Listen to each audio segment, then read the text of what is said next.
আসসালামু আলাইকুম। আপনাদেরকে আজকে নতুন একটা গল্প শোনাব। মনে করেন আপনাকেও কোনো কিছু মনে ইচ্ছে জাগছে, কোনো স্বপ্ন দেখতেছেন। এটা খারাপও হতে পারে, ভালো হতে পারে। তাহলে আপনি কি করবেন?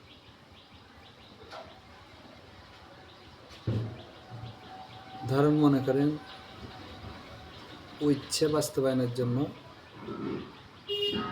নিজে এগিয়ে যাবেন, কীভাবে বাস্তবায়ন করা যায় চেষ্টাটুকু করবেন।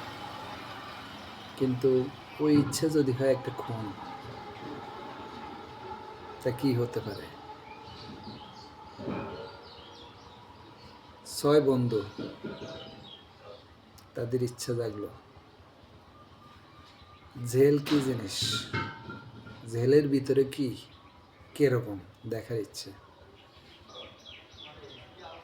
এখন কিভাবে যেতে হবে এটা তো আর সাধারণভাবে বললে তো আর ঢুকে যায় না। বাস্তবে দেখারও ইচ্ছে থাকলেও দেখার মতো সুযোগ পায় না। এই ইচ্ছাকে কেন্দ্র করে 6 বন্ধু মিলে নিজেরে আরেক বন্ধু একসাথে ঘুরে একসাথে বেড়াতে এদিক সেদিক যেত। ওই বন্ধুকে 6 বন্ধু মিলে খুন করে ফেলছে। তাদের ইচ্ছে কি? জেল দেখবে, যে জেলের ভিতরে কি,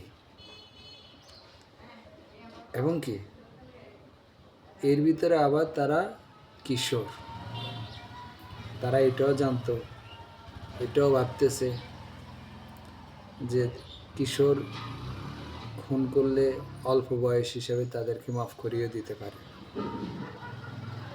ভাবতে পারেন আমাদের দেশটা কোথায় চলে গেছে, পরিস্থিতিটা কোথায় পৌঁছে গেছে।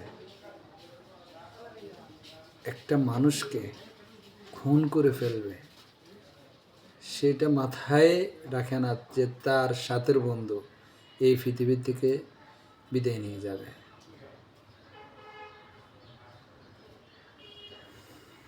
আর যদি হয় এটা আবার রাজনীতি, কোনো দলের সাথে জড়িত, তাহলে তো কোনো সমস্যাই নেই, এটার কোনো বিচার হইতো না। এটার আবার বিচার কি? এর